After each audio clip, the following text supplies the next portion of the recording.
விஜய்க்கு 48 மணி நேரம் கெடு, நாளை பதவியேற்க முடியாது, தடை போட்ட ஆளுநர் அர்லேக்கர். தாவேகாவில் உச்சகட்ட பரபரப்பு. பின்னணியில் நடந்தது என்ன? வணக்கம் நண்பர்களே. சட்டமன்ற தேர்தலில் 108 தொகுதிகளில் வெற்றி பெற்றுள்ள தமிழக வெற்றி கழக தலைவர் விஜய் இன்று 3 மணி நேர அளவில் தமிழக ஆளுநர் அர்லேக்கரை சந்தித்து ஆட்சி அமைக்க உரிமை கோரியுள்ளார். அதோடு காங்கிரஸ் கட்சி தங்களுக்கு ஆதரவளித்துள்ள 5 எம்எல்ஏக்கள் அடங்கிய கடிதத்தையும் அளித்திருக்கிறார். அது மட்டுமின்றி விடுதலை சிறுத்தை கட்சி, இந்திய கம்யூனிஸ்ட் கட்சிகளின் ஆதரவையும் கோரியுள்ளார் விஜய்.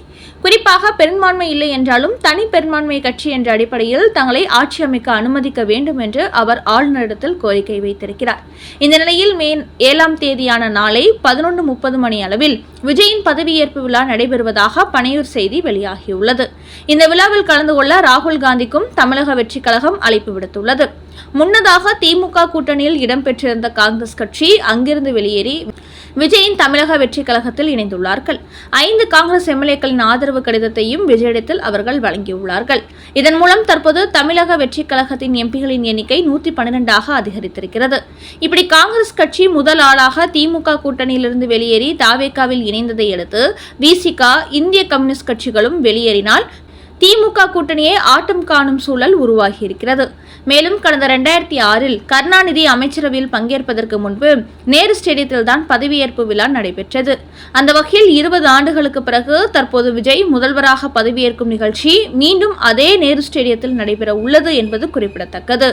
மேலும் நேற்று தமிழக வெற்றி கழகத்தின் சார்பில் யார் யார் அமைச்சராக போகிறார்கள் என்பது குறித்த பட்டியலை தயார் செய்துவிட்டார்கள். IPS, IAS அதிகாரிகளை முழுவதுமாக கை வைத்து விட்டார்கள். குறிப்பாக திமுக ஆட்சி காலத்தில் அவர்களது விசுவாசிகளாக இருந்த அத்தனை IPS, IAS அதிகாரிகளையும் அப்புறப்படுத்திவிட்டு முழுக்க புதியவர்களாக நியமித்துள்ளார்கள். அந்த அடிப்படையில் விஜயின் பாதுகாப்பு தொடர்பான ஏற்பாடுகளுக்காக DGP தர்மராஜன் நியமனம் செய்யப்பட்டிருக்கிறார்.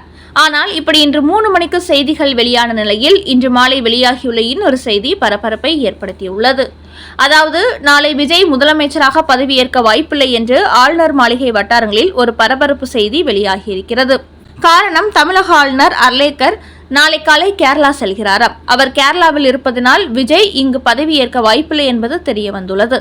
இன்றைய தினம் விஜய் தாவேகா எம்எல்ஏக்கள் 6 பேருடன் ஆளுநரை சந்தித்து ஆட்சி அமைக்க கடிதம் கொடுத்தபோது 108 தொகுதிகளில் வெற்றி பெற்றிருக்கிறோம். அதில் நான் 2 தொகுதிகளில் போட்டியிட்டு வெற்றி பெற்றிருப்பதால் 108 என்பது 107 ஆகிவிடும்.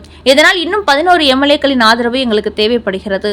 காங்கிரஸ் கட்சியின் 5 எம்எல்ஏக்கள் எங்களுக்கு ஆதரவு அளித்து விட்டார்கள். இன்னும் சில கட்சிகள் ஆதரவு அளிப்பதாக உறுதியளித்துள்ளார்கள் என்று கூறியிருக்கிறார் விஜய். அப்போது முதல்வராக பதவியேற்ற 2 நாட்களில், அதாவது 48 மணி நேரத்துக்குள் விஜய் தனது ஆட்சிக்கான பெரும்பான்மை பலத்தை நிரூபிக்க வேண்டும் என்று ஆளுநர் கெடு விதித்ததாக கூறப்படுகிறது. எப்பொழுதுமே ஆளுநர்களை பொறுத்தவரை ஆட்சி அமைப்பதற்கு தேவையான 118 எம்எல்ஏக்களின் ஆதரவு கடிதம் இருந்தால் மட்டுமே பதவியேற்பு விழா நடத்த அனுமதி கொடுப்பார்கள்.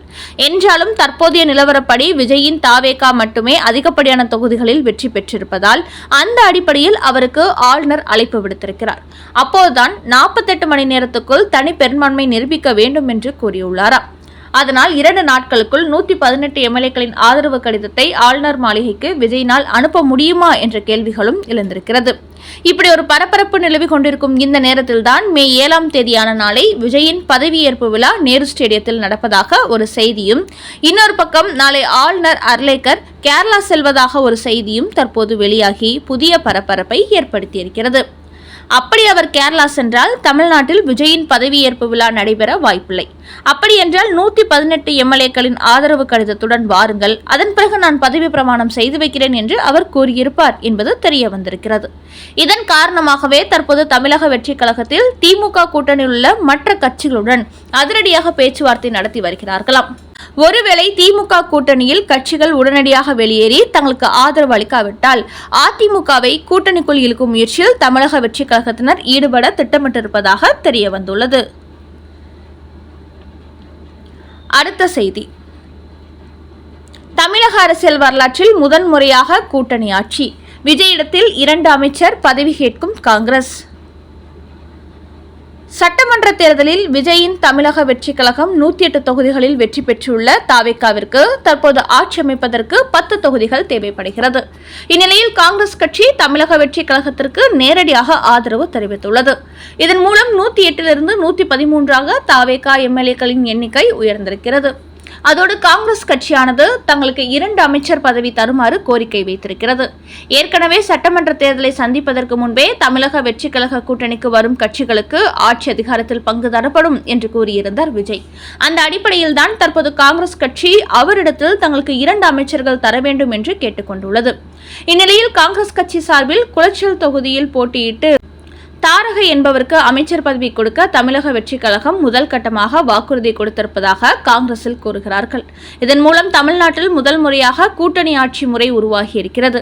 அதோடு கடந்த 60 ஆண்டுகளுக்கு பிறகு காங்கிரஸ் கட்சி தமிழக அமைச்சரவையில் இடம்பெறப் போகிறது.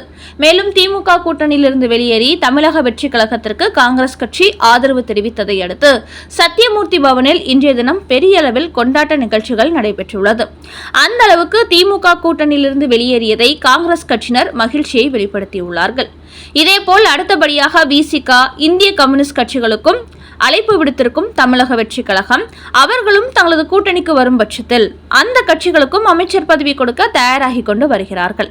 அதனால் நாளை மேற்படி 2 கட்சிகளும் தங்களது கட்சி நிர்வாகிகளுடன் ஆலோசனை கூட்டம் நடத்தும் நிலையில் அவர்களும் திமுக கூட்டணியிலிருந்து வெளியேறுவார்கள் என்பது தெரிய வந்துள்ளது. காங்கிரஸ் மட்டுமின்றி விசிக இடதுசாரிகளின் பல ஆண்டு கனவுதான் ஆட்சி அதிகாரத்தில் பங்கேற்க வேண்டும் என்பது. ஆனால் அதற்கு திமுக கூட்டணியில் அவர்களுக்கு வாய்ப்பு கொடுக்கவில்லை. அதனால்தான் தமிழக வெற்றி கழகம் அளிக்கும் இந்த வாய்ப்பை தாங்கள் பயன்படுத்திக் கொள்ள வேண்டும் என்று அந்த கட்சிகளும் தற்போது வெளியேற தயாராகிவிட்டனர். அதனால்தான் நாளை நாங்கள் நடத்தும் ஆலோசனை கூட்டத்திற்கு பிறகு அவர்களும் தமிழக வெற்றி கழகத்திற்கு ஆதரவளித்து விடுவார்கள் என்பது தெரிய வந்துள்ளது. இதன் காரணமாகவே அண்ணா அறிவாலயம் கடும் கலவரத்தில் காணப்படுகிறது. மேலும் இந்த கட்சிகள் எல்லாம் நாங்கள் விஜயின் கூட்டணிக்கு செல்லவில்லை என்றால் அடுத்த கட்டமாக அவர்கள் அதிமுகவுடன் கூட்டணி வைத்துவிடக் கூடாது என்பதற்காகவே ஓட்டமாக சென்று முதல் வேளையாக திமுகவிலிருந்து வெளியேறி தாவேகா பக்கம் சென்று கொண்டிருப்பதாகவும் கூறப்படுகிறது. காரணம், ஒரு பக்கம் விஜய் இந்த 3 கட்சிகளுக்கும் ஆதரவு கேட்டு கடிதம் எழுப்பியுள்ள நிலையில் செங்கோட்டையன் இன்னொரு பக்கம் அதிமுக எம்எல்ஏக்களிடத்தில் பேச்சுவார்த்தையில் ஈடுபட்டு வருகிறார். ஒருவேளை திமுக கூட்டணியில் உள்ள கட்சிகள் காலதாமதம் செய்தால் அதிமுக எம்எல்ஏக்களை தட்டி தூக்கிவிட வேண்டும் என்று அடுத்த கட்ட வேலைகளில் அவர் இறங்கிவிட்டார். இப்படி தேர்தலில் தாங்கள் தோல்வி அடைந்ததும் மலை போல் நம்பிக்கொண்டிருந்த அத்தனை கட்சிகளும் விஜயை நோக்கி ஓட்டம் பிடிப்பதை பார்த்து மு.க. ஸ்டாலின் உச்சகட்ட அதிர்ச்சியில் உறைந்து போயிருப்பதாக அறிவாலய வட்டார தகவல் தெரிவிக்கிறது.